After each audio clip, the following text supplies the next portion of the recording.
Isaan faayidaa mataa isaaniitiif malee uummata kiristaanaatiif yaadaan jiran. Hubadhaa. Oromiyaa keessa qofaa miti. Guutummaa biyyaatti ilaala. Fakkeenyaaf Abuuna Rufaa'el fudhadhaa. Abuuna Rufaa'el hagara sibkatii 7 biyya alaa dabalatee jechaadha. Biyya alaa 2. Biyya keessa 5. Yoo xiqqaate Gaambeellaa irraa 30 ol nyaatu. Wallaggaa Afran kanarraas 30 osoo ta'e. Biyya alaa kanarraa isaa ta'u 30 ta'u qarshii biyya keenyaatti isaa olis ta'uu danda'a. Miindaan ji'aa jechaadha. Kanarraa Yeewwan Baran jedhamu kan teessoo jira. Ijjamanshaa kan jedhamu jira. Harka fuudhinsaan kan kennamu. Kan ayyaana waggaa jira. Lafa deemanitti gaafa mana kiristaana tokko deeman kan isaaniif kennamu jira. Hubadhaa. Bakka 7 30 yoo soo nyaatanii meeqadha? Qeesiin amma ko daaqoniin Finfinnee keessa magaalaa Bishooftuu kana keessattuu 10,000 waan ta'e nyaata daaqoniin tokko. Qeesiin 20,000 30,000 nyaachaa jira yeroo har'a. Qeesiin Paappaasii immoo gadi qabeenya nan 30,000 siniin jedhe. Hubadhaa 30,000 osoo nyaatee ji'aan Paappaasiin kun 200,000 fi 10,000 nyaata. Gatii teessoo malee, harka fuudhinsa malee, kan ayyaana waggaa jedhamee kennamu malee, aballii malee, mana kiristaanaa tokko gaafa deemanii waltajjii irratti argaman kan isaaniif kennamu malee walumaa galatti naannoo 500,000 olii galii argatu jechaadha ji'aan. Paappaasiin tokko maal maatti godhu? 500,000 miti birrii 5 Paappaasiidhaan barbaachisu. Maadha Kiristoos deemaadha duuka butoota gaafa addunyaa irratti ergu koo miila keessaniif kopheen jedhiina. Maal uffanna maal nyaanna eessa bullan jedhiina deema. Mana argattan seenaa nageenyi mana kanaaf haa ta'u jedha yoo sin bushan bula. Yoo ta'u baate magaalaa biraa deemaa jedhee malee nyaadhaa hataa saamaa guuraa birriin jenne. Isaan kun birrii isaanii guura. Dammaqaa kiristaanota. Isaanitti of kenninee mana kiristaana keenya balleessaa jiru. Dhuguma. Dhugaa Waaqayyooti. Dhuguma Hafuurri Qulqulluu walgahii kana gaggeessaa jira. Hafuurri Qulqulluun walgahii kana gaggeessaa jira hin jedhe. Gaafa abboonni keenya walisootti deemanii muudaman Hafuurri Qulqulluu walisoo maal gochuu dhaqeedhaan. Hafuurri Qulqulluun kunoo isaan gidduu jiraayisa jedhu kanaan afaan gaaffiin. Hafuurri Qulqulluu akkamitti nama tokko agarsiifkatii 7tti erga. Hubadhaa laala. Akkasidha dubbiin. Dubbiin akkasidha. Abuuna Rufaa'el kan isaan barbaadan barreessaa ta'uudha. Barreessaa mana kiristaanaa Ortodoksii Tawaahidoo ta'uudha. Kan Itoophiyaa jechaadha. Bakka Abuuna Phexros bakka bu'u barbaadu ture durumaa kaaseeyyuu. Duraaniyyuu harkaan egaa lammaffaa baaniiti kan isaan dhaban. Amma yoo bakka kana bu'an waggaa tokko qofaaf hojjetu. San booda bakka kana akka hin buuneef jecha Abuun Abrahaam immoo maal jedhuuni maatti goota Wallaggaa Afranuu sii kenninaa kana dhiisi waggaa tokkoof itti hojjettaa jedhanii bakka Abuuna Phexros kana akka hin fudhanneef beekaa shira xaxanii akkana isaan taasisan. San booda Abuuna Rufaa'el tole jedhee maal godhee Wallaggaa Afran fudhatee Gaambeellaan jira biyya alaa gara sibkatii 2 jira 7 godhatee jechaadha. Warri Wallaggaa kana tole jedhaare. Uummanni kun sinin gaddisiisu gaafa abbaa dhabee rakkatu sinin gaddisiisu. Mee maalifi? Mee guyyaa tokko waa'ee mootummaa Waaqayyoo yaaddu siin hangaaffiin itti ta'u kan uummanni akka mootummaa Waaqayyoo dhaalu dhiisa. Ofii keessaniif mataa keessaniif Abuuna Rufaa'el mataa keessaniif waa'ee mootummaa Waaqayyoo ni yaaddu.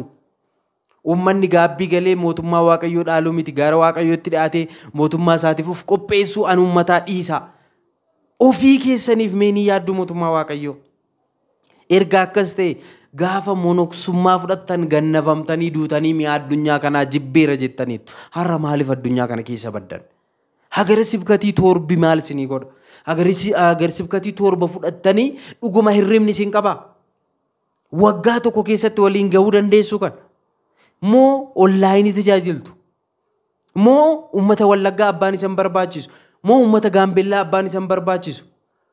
Uummata kiristaanaa Ortodoksii biyya alaa kana Afrikaa kana keessa jiran bakka isin hojjettan abbaan isaan hin barbaachisu.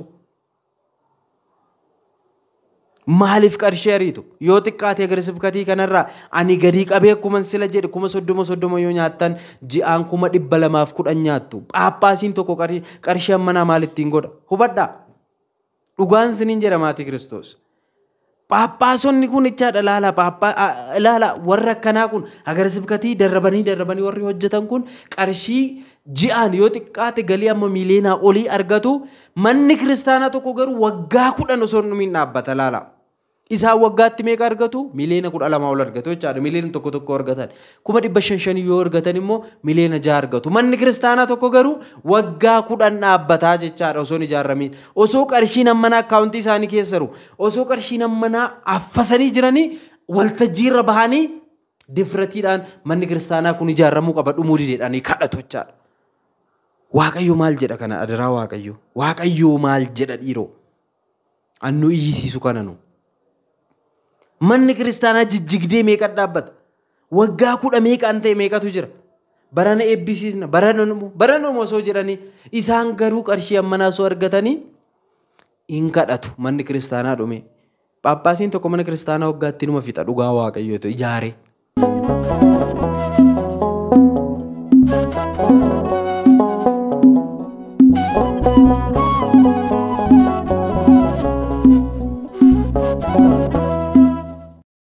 Maqaa kan ilma hafuura qulqulluu Waaqayyo tokko nameen kabajamtootaa fi jaalatamtoota maatii Kiristoos ijoolleen haadha keenya qulqulleetti dubroo Maariyaam hundumti keessan kiristaanonni lafa jirtanitti nageenya Waaqayyo isiniif haa baay'atu. Akkasumallee amantaa garaagaraa kan hordoftan obboloonni keenya sanbeetuu kan daawwattan lafa jirtanitti nageenya Waaqayyo isiniif haa baay'atu. Akkam nagaa jirtu jenneerra. Egaan maatii Kiristoos egaa guyyaa har'aa kana kan nuti ilaallu mata duree isaa irraa akkuma argitan waa'ee abbaa keenya egaa abbaa Rufaayil egaa abbaa Rufaayil abbaa bulchaa biyya 7 ta'aniiru. Isarratti wantoota nuti ilaallu ni jira, dhugummaa jiru ni kaasna. Egaan kiristaanonni ortodoksonni yaada keessan egaa ni ibsattu. Kana malee amantaa biraa kan hordoftanis immoo meegaa isinis yaada mataa keessanii nuuf keessu jechaadha. Egaan maatii Kiristoos lafa irtanitti arjummaaf dhifamnu akka keenya araarsummaan dubroo Maariyaam eegumsi ergamootaa kadhannaan qulqullootaa jaalalli duukaa buutootaa isiniif haa ta'u. Egaa akkuma beekamu samoona kanaa manni kiristaana ortodoksii Sinodosiin Itoophiyaa walgahii caamsaa irra jiru Gimboot Rikiba Kaahinaati jedhama. Egaa Sinodosiin walgahii irra jira. Walgahii Sinodosii kana irratti wantoota baay'eetu ta'eera jechaadha. Egaa isa keessaa dhugummaa jiru siniif ibsinaa wantoota hin taane immoo daa'imni illee waan akkanaa kana kan hin hojjenne walgahiin hafuura qulqulluutu dursa jedhamu walgahiin kun hafuurri qulqulluu dhugumaa kana dursaa yamma nama jechisiisutti nama geessiseera. Kanaafiyyuu egaa abbaan Rufaayilis egaa guutummaan guutuudhaan amananii akka fudhataniiru. Kana irratti ni haasofna jechaadha. Egaan maatiiwwan Waaqayyo. Asirratti abboota garaagaraa komii sirriitti dhiyeessina ammasii. Walumaa galatti Sinodosii kana irratti komii guddaadha uummanni kiristaanaa kan qabu keessattuu naannoo Oromiyaa keessa kan jiru. Sababni isaa maali yoo jettanii? Egaa namni tokko akkamitti godinaalee 7 biyya 7 jedhaa malee Wallagga 4 Sudaan Kaabaa, Keniyaa, Gaambeellaa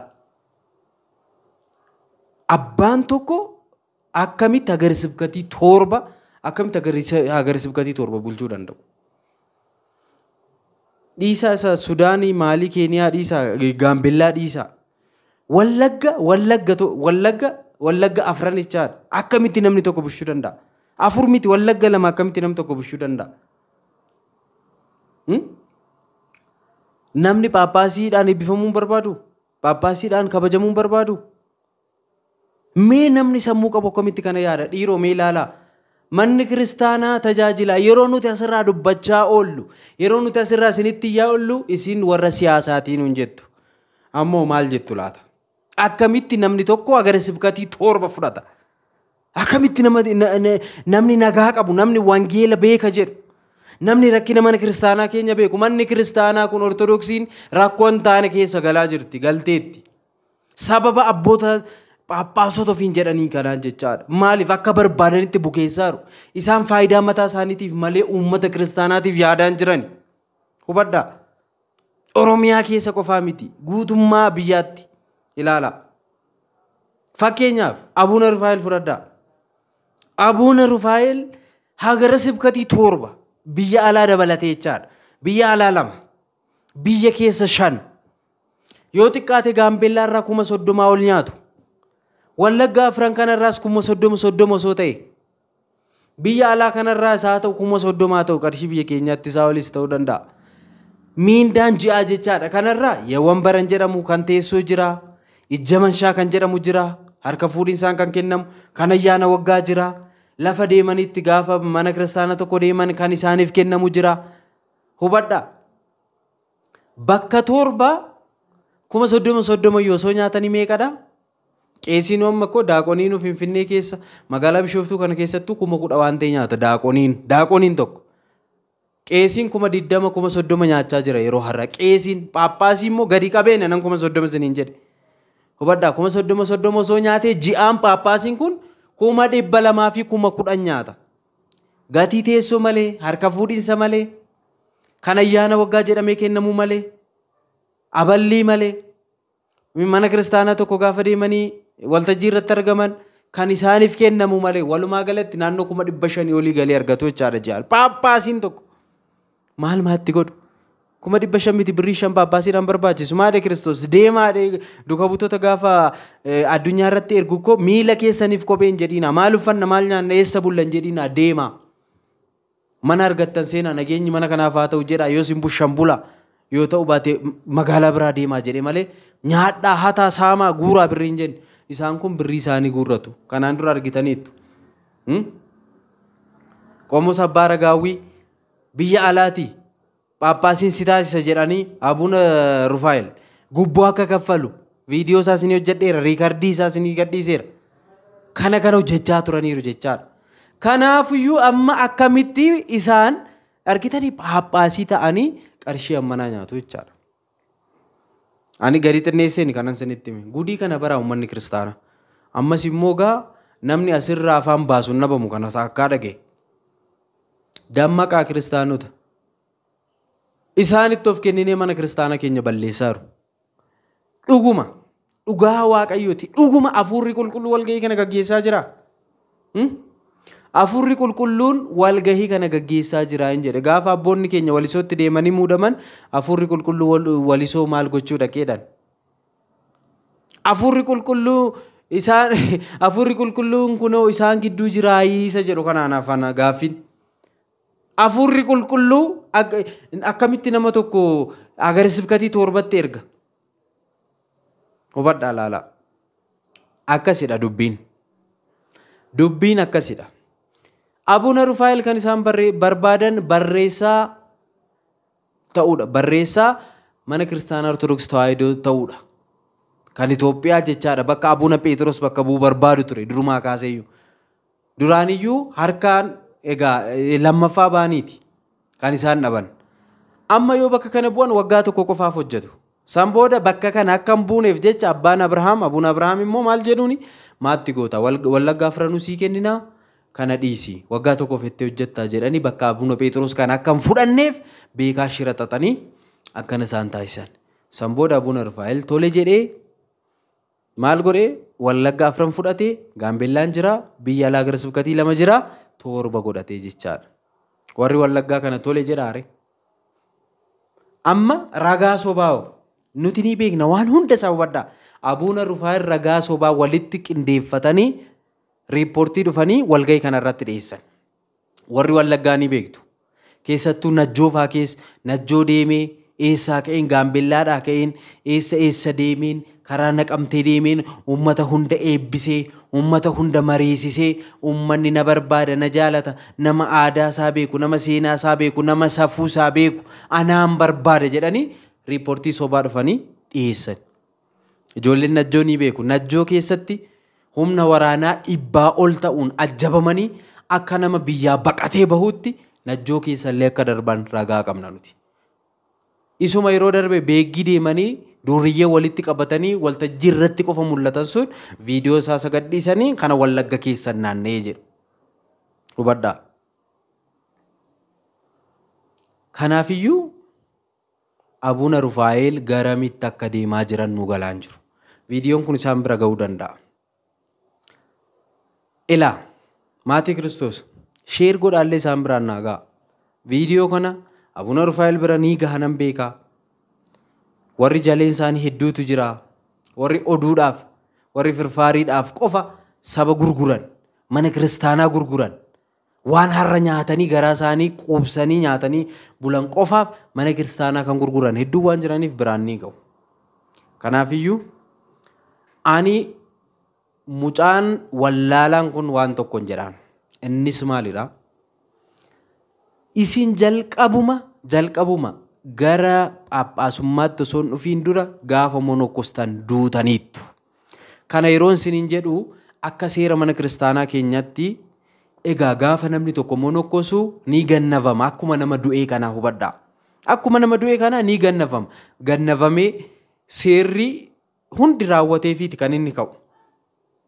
Hubadhaa. San booda monokkoseeradhamaa qoomosii jedhama. Dhiirri jechaadha. Monoksummaarra egaa qoomos abbaa ebeluu jedhamu jechaadha laala. San booda gara Phaaphaasummaatti kan dhufamu. Egaan gaafuma sun duutaniittu isin.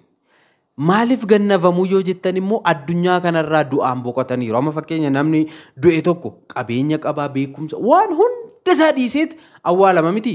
Akkuma kana addunyaa kana dagadheera. Waaqayyoof adda baheera. Haadha manaa qaba hin jedhu, qabeenya qaba hin jedhu, qabeenyi koo mana kiristaanaati. Waan manni kiristaanaa koo naan jette qofa raawwadhaa. Waan manni kiristaanaa bakka isheen ergiteen deema uummata kiristaanaatiif abbaan ta'a jedhee waadaa galeera. Dhandhama addunyaa kanaa jibbeera jechuudha. Maadha Wuddaasee Maaramii keessatti ilaala. Galata Maaramii keessatti, Galata Maaramii kan kamisaa keessatti yoon dogongoruu baadhee qulqulloonneedha wareegamtoonni dhugumatteedha. Dhugumatti wareegamtoonni mi'a addunyaa kanaa jibbanii. Ilaala. Mi'a addunyaa kanaa ni jibbanii. Waa'ee mootummaa waaqayyootiif du'a hadhaa fudhatanii dhiiga isaanis dhangalaasanii jedha laala. Mi'a addunyaa kanaa jibbaniidha. Egaa isanis mi'a addunyaa kanaa jibbitanii duutaniittu. Birrii nariitanii qabeenyan barbaadan jedhameera jechaadha. Gaafuma duutan sun har'a maaliif akkana taatu aangoodhaaf? Har'a maaliif? Boru kaayyoon keessa mootummaa waaqayyoo dhaaluu miti yoo. Uummata kana karaa sirrii qajeeshitanii mootummaa waaqayyoo akka dhaalan taasisuu miti yoo.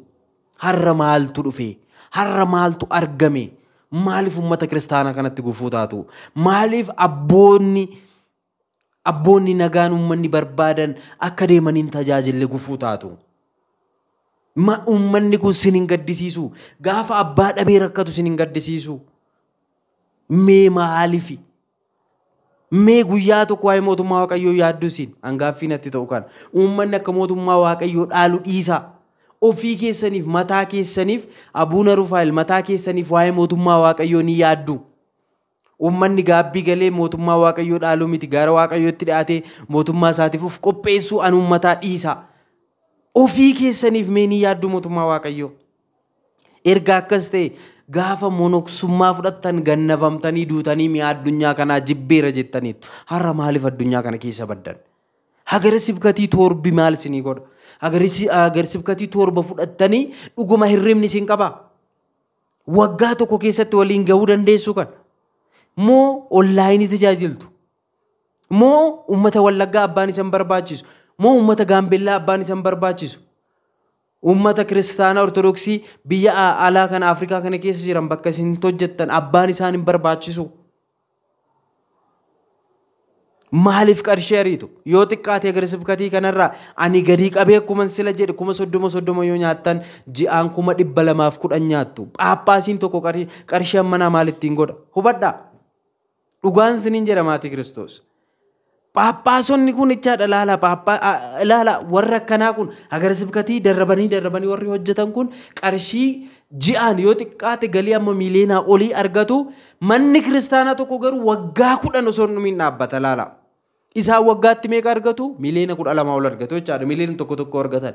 500 yoo argatan immoo miiliyoona 6 argatu. Manni kiristaanaa tokko garuu waggaa 10 dhaabbataa jechaadha osoo hin ijaaramiin. Osoo qarshiin ammanaa akkaawuntii isaanii keessa jiru. Osoo qarshiin ammanaa affasanii jiranii waltajjiirra bahanii difratiidhaan manni kiristaanaa kun ijaaramuu qaba dhumuu dideedhaanii kadhatu jechaadha. Waaqayyo maal jedha kana adaraa waaqayyo? Waaqayyo maal jedha dhiiroo? Annu iyyisiisu kana nu. Manni kiristaanaa jijjigdee meeqa dhaabbata? Waggaa 10 meeqaan ta'e meeqatu jira? Barana eebbisiisna barana osoo jedhanii isaan garuu qarshii ammanaa osoo argatanii hin kadhatu. Manni kiristaanaa dhume. Paappaasiin tokko mana kiristaanaa waggaatti numa fixa dhugaa waaqayyootu ijaare. Warri akkanaa kun argitanii kanadha. Kanaafuu ammas uummanni Wallaggaa of qindeessaa abbaa isiniif ta'u mirga guutuu qabdu. Abbaa isiniif ta'u filatadhaa filattattaniittu. Wallagga lixaatiif abbaa Gabreeltu jira. Wallagga qeellamiif abuna Iyyaasuutu jira. Wallagga bahaatiif Naqamte abuna Barsumaan jiru. Kanaafiyyuu Wallaggi hunduu abbaa qaba. Warri Jimmaa abbaa qabu, abbaa Minaas jiru. Sinodoosiin Oromiyaa murtee walgahiirra jiru. Waan isaan murteessan dhaggeeffadhaa. Kanaafiyyuu warri Horroo Guduruus abbaa qabdu, abbaan Minaas yookaan Jimma deemu yookaan simbira dhufuu danda'u. Kanaafuu warri Sinodoosii Oromiyaa hordoftan miidiyaa isaanis nutis hordofaarra miidiyaa Sinodoosii Oromiyaa isinis hordofaa waan abboonni keenya jedhan dhagahaa. Abboonni keenya waan isaan murteessan dhaggeeffadhaa. Nuti isaanitti amanna. Kanaaf waan baay'eetu jira. Ani amman dubbanne irratti deebinee haasa'uu dandeenya.